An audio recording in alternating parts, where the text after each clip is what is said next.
ಪುಸ್ತಕದ ರೂಪದಲ್ಲಿ ಕಾಣಿಕೆಯನ್ನು ಕೊಟ್ಟು ಗೌರವಿಸಬೇಕು ಅಂತ ಕೇಳ್ತೇನೆ. ಜೊತೆಯಲ್ಲಿ ಸಂವಾದಕರಾಗಿ ಶ್ರೀಮತಿ ನೇಮಿಚಂದ್ರ ಮೇಡಮ್ ಅವರಿಗೆ ನಮ್ಮ ಡಾಕ್ಟರ್ ಬಸವರಾಜ್ ಬಲ್ಲೂರ್ ಅವರು ಮತ್ತೆ ಋಷಿಕೇಶ್ ಬಹದ್ದೂರ್ ದೇಸಾಯಿ ಸರ್ ಅವರಿಬ್ಬರು ವೇದಿಕೆ ಬಂದು ಅವರಿಗೆ ಗೌರವಿಸಬೇಕು ಅಂತ ಕೇಳ್ತೇನೆ.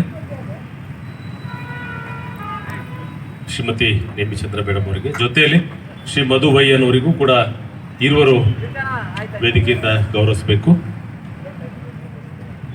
ಶ್ರೀ ಮಧು ವೈಯನ್ ಅವರಿಗೂ ಕೂಡ ದೇಸಾಯಿ ಅವರು ಮತ್ತು ಬಲ್ಲೂರ್ ಸರ್ ಅವರು ಗೌರವಿಸಬೇಕು.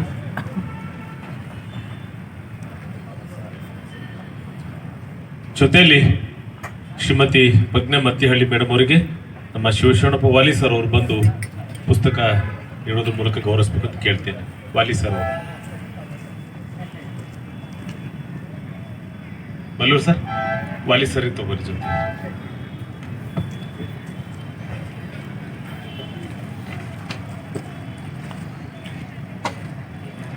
ಶ್ರೀಮತಿ ಪ್ರಜ್ಞಾ,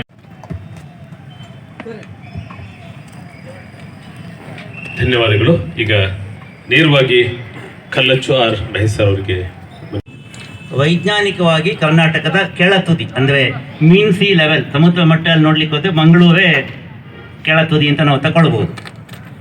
ಮಂಗಳೂರಿಂದ ಮೀನಿನ ಸುವಾಸನೆಯನ್ನು, ಮಲ್ಲಿಗೆ ಪರಿಮಳವನ್ನು ಒಟ್ಟಿಗೆ ಹಿಡ್ಕೊಂಡು ಬಂದಂಥ ನಾನು ಕಲ್ಲಚ್ಚು ಮಹೇಶ್ ನಾಯ್ಕ್ ನಿಮ್ಮೆಲ್ಲವನ್ನ ಪ್ರಪ್ರಥಮವಾಗಿ ಈ ಒಂದು ವಿಜ್ಞಾನ, ತಂತ್ರಜ್ಞಾನ ಮತ್ತು ಸಾಹಿತ್ಯ ಎಂಬ ಗೋಷ್ಠಿಗೆ ಆತ್ಮೀಯವಾಗಿ ಸ್ವಾಗತ ಮಾಡ್ತಾ ಇದ್ದೇನೆ. ಇವತ್ತಿನ ನಮ್ಮ ಗೋಷ್ಠಿಯಲ್ಲಿ ನಮ್ಮ ಸೌಭಾಗ್ಯ ಅಂತ ಹೇಳಬೇಕು, ನಾವು ಬಹಳ ವಿಶೇಷವಾಗಿ ನಮ್ಮ ಜೊತೆಗೆ ಮಾತನಾಡಲಿಕ್ಕಿದ್ದಾರೆ ನೇಮಿಚಂದ್ರ ಮೇಡಮ್ ಅವರು. ನಾನು ಕನ್ನಡದ ಅಂತ ಹೇಳಿದರೆ ಅದು ವ್ಯಾಪ್ತಿ ಸಣ್ಣದಾಗ್ಬೋದು, ಭಾರತದ ಅಂತ ಹೇಳಿದ್ರು ಕಡಿಮೆ ಆಗ್ಬೋದು. ಹಾಗಾಗಿ ವಿಶ್ವದ ಒಂದು ವೈಜ್ಞಾನಿಕ ನೆಲೆಯಲ್ಲಿ ಸಾಹಿತ್ಯವನ್ನು ಬರೆದಿರುವಂತಹ ನಮ್ಮ ಹಿರಿಯವರು ನಮ್ಮ ಜೊತೆ ಇರುವುದು ನಮಗೆ ಅತ್ಯಂತ ಸಂತಸ ನೀಡಿದೆ. ಇಲ್ಲಿ ನಾನು ಆರಂಭದಲ್ಲಿ ಸ್ವಲ್ಪ ಜನವನ್ನು ಸೆಳಿಬೇಕಾಗಿದೆ ಈ ಗೋಷ್ಠಿಗೆ. ಈಗಾಗಲೇ ಭಾಳ ಒಂದು ಫ್ಲೋ ಇದ್ದ ಮಾತನ್ನು ಮುಂದುವರಿಸಬೇಕಾಗಿದೆ ನಾನು. ಓಕೆ, ಆ ನೆಲೆಯಲ್ಲಿ ನಮ್ಮ ಜೊತೆ ಇದ್ದಾರೆ. ಅವರ ಪೆರುವಿನ ಪವಿತ್ರ ಕಣಿವೆಯಲ್ಲಿ ಯಾದ್ ಬಸೇನ್ ಅಂತ ಹೇಳುವಂಥ ಎಲ್ಲ ಕೃತಿಗಳನ್ನು ನಾವು ಬೇರೆ ಬೇರೆ ಸಂದರ್ಭದಲ್ಲಿ ಓದಿರ್ತೇವೆ. ಮುಂದೆ ಮಾತಿನ ಸಂದರ್ಭದಲ್ಲಿ ಇನ್ನಷ್ಟು ಅವರ ಬಗ್ಗೆ ತಿಳ್ಕೊಳ್ಳುವ. ಅದೇ ರೀತಿ ನಮ್ಮ ಜೊತೆಗೆ ಇನ್ನೊಬ್ಬ ಪ್ರಾಧ್ಯಾಪಿಕೆ ಮತ್ತು ಸಾಹಿತ್ಯ ಆಗಿರುವಂತಹ ಕಿತ್ತೂರಿನಿಂದ ಬಂದಿರುವಂತಹ ಪ್ರಜ್ಞಾ ಮತ್ತಿಹಳ್ಳಿ ಅವರು ಇದ್ದಾರೆ. ಆತ್ಮೀಯವಾದ ಸ್ವಾಗತವನ್ನು ಬಯಸ್ತಾ ಇದ್ದೇನೆ. ಮತ್ತು ಮಧು ವೈಯನ್ ಅವರು ಸಾಫ್ಟ್ವೇರ್ ಆರ್ಕಿಟೆಕ್ಟ್, ಒಬ್ಬ ಆರ್ಕಿಟೆಕ್ಟ್ ಮಾತಾಡಿದ್ರು, ಈಗ ಇನ್ನೊಬ್ಬ ಸಾಫ್ಟ್ವೇರ್ ಆರ್ಕಿಟೆಕ್ಟ್ ಮಾತಾಡ್ತಾರೆ. ಅದೇ ರೀತಿ ಸಾಹಿತ್ಯದಲ್ಲಿ ಅಂಕಣಕಾರರಾಗಿ ಪ್ರಕಾಶಕವಾಗಿರುವಂಥ ಮಧು ವೈಯನ್ ಇದ್ದಾರೆ. ಆತ್ಮೀಯ ಸ್ವಾಗತವನ್ನು ಬಯಸ್ತಾ ಇದ್ದೇನೆ. ಸುಮಾರು 45-50 ನಿಮಿಷಗಳ ಅವಧಿಯಲ್ಲಿ ಒಂದು ಅರ್ಥಪೂರ್ಣವಾದಂಥ ಗೋಷ್ಠಿ, ಸಂವಾದ ಮತ್ತು ಒಂದು ರೀತಿಯ ಮಾತುಕತೆ ಮೂಲಕವೇ ಹೆಚ್ಚು ನಡೀತದೆ. ಈ ನೆಲೆಯಲ್ಲಿ ನಿಮ್ಮೆಲ್ಲ ಸಂಪೂರ್ಣ ಸಹಕಾರವನ್ನು ಕೇಳಿಕೊಡ್ತಾ ನಾನು ಒಂದು 5 ನಿಮಿಷಗಳ ಈ ಗೋಷ್ಠಿಯ ಪೀಠಿಕೆಯನ್ನು ನಿಮ್ಮ ಮುಂದೆ ಇಡ್ತೇನೆ. ತಂತ್ರಜ್ಞಾನ ಮತ್ತು ಸಾಹಿತ್ಯ ಅಂತ ಹೇಳುವಂಥ ಒಂದು ವಿಚಾರವನ್ನು ಕೊಟ್ಟಾಗ ನಿಮಗೆ ಮಾತ್ರ ಅಲ್ಲ, ನನ್ನನ್ನು ಸೇರಿದಂತೆ ಬಹುತೇಕ ನಮಗೆಲ್ಲ ಇದನ್ನು ಹೇಗೆ ನಿರ್ವಹಿಸಬೇಕು ಅಂತ ಹೇಳುವಂಥ ಬಗ್ಗೆ ಒಂದೆರಡು ನಿಮಿಷ ಜಿಜ್ಞಾಸೆ ಆಯಿತು. ವಿಜ್ಞಾನ ಮತ್ತು ತಂತ್ರಜ್ಞಾನ ಅಂತ ಹೇಳಿದ್ರೆ ಒಂದು ನಿಶ್ಚಿತವಾದಂಥ ಭಾವ, ಸಾಹಿತ್ಯ ಒಂದು ಭಾವನೆಯಲ್ಲಿ ಹುಟ್ಟುಕೊಳ್ಳುವಂಥ ಒಂದು ಭಾವ. ಈ ಎರಡನ್ನು ಒಟ್ಟಿಗೆ ಮಾಡಿಕೊಂಡು ನಾವು ಹೇಗೆ ಮುಂದೆ ಹೋಗಬೇಕು ಅಂತ ಆಲೋಚನೆ ಮಾಡ್ತಾ ಇರುವಾಗ ನಮಗೆ ನೆನಪಾತೆ ಸಾಹಿತ್ಯದ ವಿವಿಧ ಪ್ರಕಾರಗಳ ಸಾಧ್ಯತೆಗಳು. ನಾನಿಲ್ಲಿ ಅಕಾಡೆಮಿಕ್ ಆಗಿ ಮಾತಾಡ್ತಾ ಇಲ್ಲ, ನಾವು ಬಹಳ ಸಹಜವಾಗಿ ಕತೆ, ಕವನ, ನಾಟಕ ಇತ್ಯಾದಿಗಳನ್ನು, ಹಾಸ್ಯ, ಪತ್ತೆದಾರಿ, ಈ ರೀತಿ ಅನೇಕ ವಿಭಾಗಗಳನ್ನು ನಮ್ಮ ಓದಿಗೆ ಮತ್ತು ಬರಲಿಕ್ಕೆ ಅನುಕೂಲ ಆಗುವಾಗಿ ಈಗಾಗಲೇ ಮಾಡಿಕೊಂಡಿದ್ದೇವೆ. ಆ ನೆಲೆಯಲ್ಲಿ ಮುಂದುವರಿತಾ ವಿಜ್ಞಾನ ಸಾಹಿತ್ಯ ಅಥವಾ ವಿಜ್ಞಾನ ತಂತ್ರಜ್ಞಾನಕ್ಕೆ ಆಧಾರಿತವಾದಂಥ ಸಾಹಿತ್ಯವನ್ನು ನಾವು ಒಂದು ರೂಪಿಸಿಕೊಂಡಿದ್ದೇವೆ ಮತ್ತು ಆ ಮೂಲಕವಾಗಿ ಮುಂದುವರಿಯುವ ಪ್ರಯತ್ನವನ್ನು ಮಾಡ್ತಾ ಇದ್ದೇವೆ. ಇಂಗ್ಲೀಷಲ್ಲಿ ಒಂದು ಮಾತಿದೆ, a writer write science based literature not just to inform but also to inspire ಅಂತೇಳಿ. ಈ ನೆಲೆಯಲ್ಲಿ ಈ ಇನ್ಸ್ಪಿರೇಷನ್ನಲ್ಲಿ ನಮಗೆ ಏನು ಸಿಗುತ್ತೆ ವಿಜ್ಞಾನ ಸಾಹಿತ್ಯದ ಮೂಲಕ ಅಂತ ಹೇಳಿದರೆ, ಜಗತ್ತಿನ ಅನೇಕ ಕೌತುಕಗಳನ್ನು ನಾವು ಶಾಲೆಗಳಲ್ಲಿ ಕಲ್ತಕ್ಕಿಂತ ಜಾಸ್ತಿ ಸಾಹಿತ್ಯದಲ್ಲಿ ಕಲ್ತಿದ್ದೇವೆ.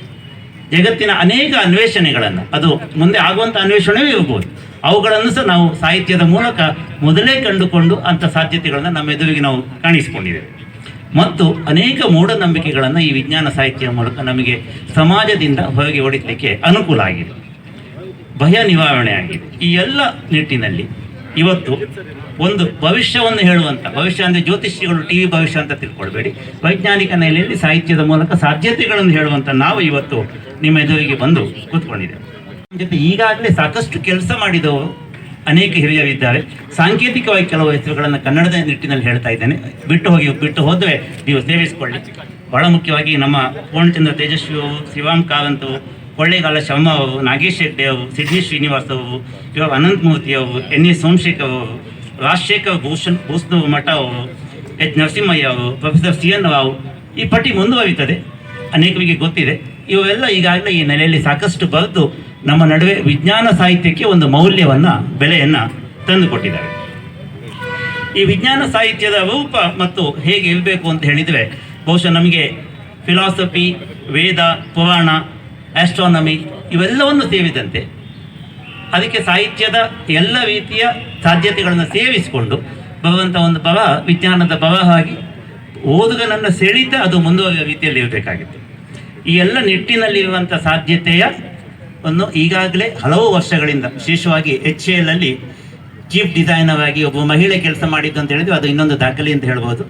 ನೇಮಿಚಂದ್ರ ಅವರು ಈ ಎಲ್ಲ ನೆಲೆಯ ಒಂದು ಕೀನೋಟ್ ಅಡ್ರೆಸ್ಸನ್ನು ಸುಮಾರಾಗಿ ನಾನು ಅದನ್ನು ಆ ನೆಲೆಯಲ್ಲಿ ಕವಿತಾ ಇದ್ದೇನೆ, ನಿಮ್ಮ ಮುಂದೆ ಆರಂಭದಲ್ಲಿ ಇಡ್ತಾರೆ. ಅದರ ಆಧಾರದಲ್ಲಿ ನಮ್ಮ ಪ್ರಶ್ನೋತ್ತರ ಸಂವಾದ ಮತ್ತೆ ಮುಂದುವರಿಯುತ್ತದೆ. ಕೊನೆಯಲ್ಲಿ ಒಂದು 5ರಿಂದ 10 ನಿಮಿಷ ನಿಮ್ಮ ಪ್ರಶ್ನೆಗಳಿಗೂ ಇಲ್ಲಿ ಅವಕಾಶ ಇದೆ. ಈ ಒಂದು ಗೋಷ್ಠಿಯ ರೂಪರೇಷೆಯನ್ನು ನಾನು ನಿಮ್ಮ ಮುಂದೆ ಇಟ್ಟಿದ್ದೇನೆ. ಈಗ ನೇಮಿಚಂದ್ರ ಅವರು ತಮ್ಮ ಮಾತುಗಳನ್ನು ಆಡಬೇಕು ಅಂತ ಗೌರವದಿಂದ ವಿನಂತಿ ಮಾಡಿಕೊಡ್ತಾ ಇದ್ದೇನೆ. ಪ್ರೊಫೆಸರ್ ಅಬ್ದುಲ್ ರೆಹಮಾನ್ ಪಾಷಾ ಅವರು, ಡಾಕ್ಟರ್ ಸೋಮೇಶ್ವರ್ ಅವರು, ಡಾಕ್ಟರ್ U.B. ಪೌನಜ್ ಅವರು, P.G. ಶ್ರೀನಿಧಿ ಅವರು, ಮಂಗಳ ಮುನಿಗಟ್ಟಿ ಅವರು, M. ನಾಗರಾಜ್ ಅವರು, ಅನಂತರಾಮ್ ಅವರು, ಹೀಗೆ ಬಹಳ ಜನ ಇದ್ದಾರೆ. ಬಿಟ್ಟು ಹೋಗಿದ್ದರೆ ಅದು ಖಂಡಿತವಾಗಿ ನೀವು ಅದನ್ನು ನೆನಪಿಸಿಕೊಳ್ಳಿ. ಈ ನೆಲೆಯಲ್ಲಿ ಸಹ ನಮ್ಮ ಕನ್ನಡದ ವಿಜ್ಞಾನದ ಕೆಲಸ ಆಗ್ತಾ ಇದೆ ಮತ್ತು ಆಗಿದೆ, ಮುಂದುವರಿತಾ ಇದೆ ಎನ್ನುವ ಆಶಾದಾಯಕದೊಂದಿಗೆ PhD ಹಿನ್ನೆಲೆಯ ರೀತಿಯ ಒಂದು ಕೆಲಸ ಏನು ಅಂತ ಒಂದು ಪಾಂಪ್ಲೆಟ್ ಇದೆ, ನಮ್ಮ ಹೇಳ್ತಾ ಹೋಗುತ್ತೆ.